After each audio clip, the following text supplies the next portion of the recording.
Good morning student once again. आज का हमारा बहुत ही इंपॉर्टेंट टॉपिक है, बहुत इंपॉर्टेंट कंसेप्ट है और वो है बैंक। ये वर्ड सभी ने सुना है कि बैंक, लेकिन हम आज जब पढ़ेंगे यहाँ पर बैंक होती क्या है और वो किस तरीके से काम करती है। ये कुछ किस तरीके से थोड़ा बहुत काम करती है वो हम इसके अंदर देखेंगे। सबसे पहले हम जानते हैं कि बैंक है क्या चीज। अगर हमारे माइंड में सबसे पहले चीज आती है तो बैंक क्या है, तो बैंक एक क्या है, फाइनेंशियल इंस्टीट्यूशन है। क्या है? Financial institution. ठीक है। अब फाइनेंशियल इंस्टीट्यूशन क्या है? इंस्टीट्यूशन। ठीक है। अब फाइनेंशियल इंस्टीट्यूशन का मतलब क्या हुआ? जो फाइनेंस से रिलेटेड काम कर रही है, पैसे से रिलेटेड काम कर रही है। क्या फंक्शंस करती है बैंक, कि जिसको हम बैंक कहते हैं क्लियरली। बहुत सारे ऐसे हैं जो फाइनेंशियल इंस्टीट्यूशंस हैं और हम उनको बैंक नहीं कहते। तो दो कुछ कॉमन चीजें हैं, मिनिमम मैक्सिमम 3 और मिनिमम 2 चीजें हैं जिससे हम कहते हैं कि वो बैंक है। ठीक है। पहला इसके अंदर होता है एक्सेप्टिंग ऑफ डिमांड डिपॉजिट। ठीक है। Accepting of demand deposit. अब ये डिमांड डिपॉजिट क्या है, यानी ये बता रहा हूं बैंक किसे कहेंगे, तो जो हमारे पैसे को एक्सेप्ट करे, यानी हम बैंक के पास जाते हैं और वहां जाकर अपना एक अकाउंट खुलवाते हैं। ठीक है। बैंक के अंदर हम गए और हमने उसको अपना सेविंग अकाउंट खुलवाया, करंट अकाउंट खुलवाया, जो भी हमने खुलवाया वो हमने अकाउंट खुलवा लिया। और जब भी हमें जरूरत पड़ी हमने उसको थ्रू चेक्स अपने पैसे को निकाल लिया, यानी अपने पैसों को जब चाहेंगे हम वहां से निकाल सकते हैं। That is called demand deposit. जब भी हम अपने पैसे की डिमांड करेंगे तो बैंक हमें मना नहीं करेगा।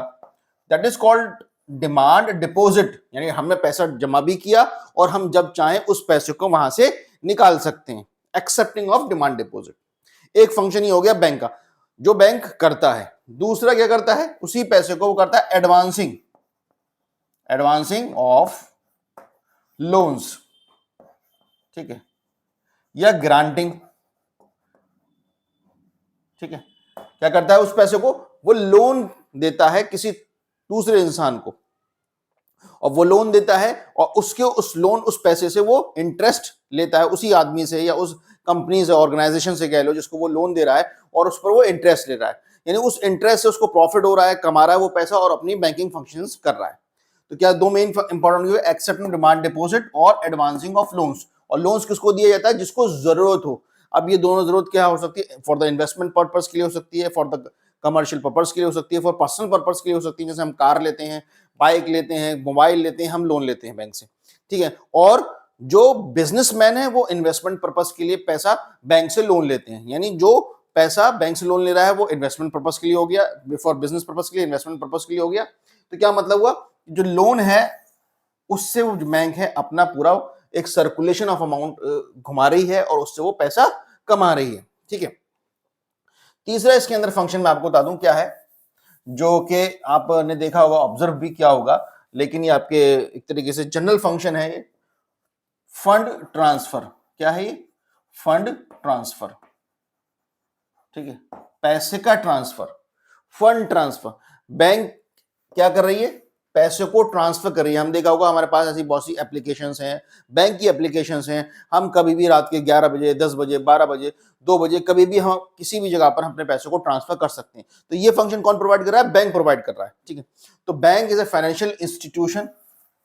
ठीक है। और क्या कर रहा है बैंक? फाइनेंशियल सर्विसेज प्रोवाइड कर रहा है, फाइनेंशियल सर्विसेज प्रोवाइड कर रहा है टू द पब्लिक। बहुत सी सर्विसेज हैं टू द पब्लिक, जैसे कि कौन कौन सी सर्विसेज प्रोवाइड करता है बैंक, आपने देखा होगा।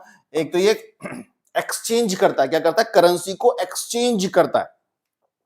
हमारे बहुत से रिलेटिव्स हैं जो यूएस के अंदर, यूके के अंदर रह रहे हैं और वो हमारे पैसा ट्रांसफर करते हैं, तो हम उसको हम करेंसी एक्सचेंज कर देते हैं।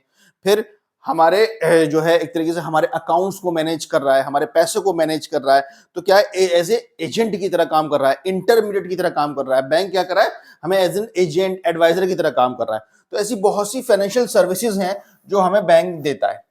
अब आती है, अगर हम इसकी हिस्ट्री की बात करेंगे, बैंक कोई नया वर्ड नहीं है।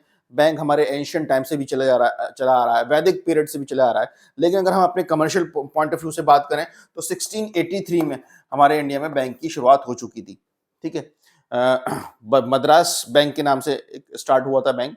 फिर वो कई नामों में तब्दील हो गया और उसमें बहुत ज़्यादा इंपीरियल बैंक्स भी जुड़े और बहुत से बैंक जुड़े, बैंक ऑफ बंगाल जुड़ा, बैंक ऑफ मद्रास जुड़ा, बैंक ऑफ मुंबई जुड़ा, बॉम्बे जुड़ा, और वो उसके बाद इंपीरियल बैंक बने। उसके बाद कहीं जाकर 1935 में आरबीआई बना इस एक्ट के अकॉर्डिंग, ठीक। Reserve bank of India, her country का अपना एक सेंट्रल बैंक होता है, रिजर्व बैंक ऑफ इंडिया। तो वहां पर जाकर हमारा 1935 में जो है हमारा आरबीआई बना। और आरबीआई क्यों बना? क्योंकि उसमें करेंसी इशू करना था, उसको करेंसी छापना था, सोल प्रॉपर्टी शिफ्ट करना था, मोनोपोली करना था, और आरबीआई का वहां से जन्म हुआ। अच्छा, अब बैंकिंग तो ये हो गया। तो अब अगर आपसे कोई पूछे तो बैंक क्या है? एक फाइनेंशियल इंस्टीट्यूशन है जो कि बेसिकली 3 फंक्शनिंग कर रहा है। एक हो गया हमारा accepting of demand deposit, third दूसरा हो गया हमारा एडवांसिंग ऑफ लोन्स, थर्ड हो गया हमारा फंड ट्रांसफर। अच्छा, दूसरे भी फाइनेंशियल इंस्टीट्यूशंस हैं, जैसे कि हम बात करें एलआईसी है, ठीक है, हम कर रहे हैं टाटा कैपिटल है, बजाज फाइनेंस है, ठीक है, ये भी है। लेकिन ये क्या कर रहे हैं? ये दोनों फंक्शन में से या तीनों फंक्शन में से सिर्फ एक ही फंक्शन कर रहे हैं, ठीक है। एलआईसी आपने कहा होगा डिमांड तो जमा कर रहा है, पैसा तो जमा कर रहा है, लेकिन हम उससे कभी भी वापस नहीं ले सकते, हम उससे लोन ले सकते। तो क्या है? वो एक फंक्शनिंग कर रहे हैं, यानी जो भी ऐसी फाइनेंशियल इंस्टीट्यूशंस हैं तो वो क्या कर रहा है? एक फंक्शंस कर रहा है, दोनों तीनों फंक्शंस नहीं कर रहा। तो मेन फंक्शंस क्या है?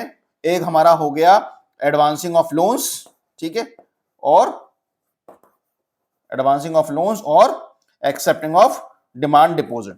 अगर ये दो फंक्शंस नहीं है किसी भी इंस्टीट्यूट के अंदर, किसी भी फाइनेंशियल इंस्टीट्यूट के अंदर, तो वो बैंक नहीं कहलाया जाएगा, वो खाली फाइनेंशियल इंस्टीट्यूशन कहलाया जाएगा। तो bank is a financial institution जो बैंकिंग सर्विसेज प्रोवाइड कर रहे हैं। उसमें 3 फंक्शंस हो रहे हैं, याद रखिए 3 फंक्शन में बार बार मैं फोकस कर रहा हूं, ये 3 फंक्शन ही बैंक बनाते हैं। अगर कोई भी बैंक ये तीनों फंक्शंस नहीं कर रहा तो वो बैंक नहीं कहलाया जाएगा। तो accepting of deposits, advancing of loans end fund transfer, ये तीनों फंक्शन जो भी करेगा दैट इज कॉल्ड बैंक।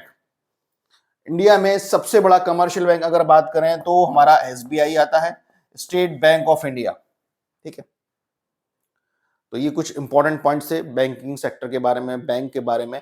अब आगे हम जो वीडियो बनाएंगे वो पढ़ेंगे हम फंक्शंस ऑफ सेंट्रल बैंक, और सेंट्रल बैंक के बारे में थोड़ा सा हम पढ़ेंगे।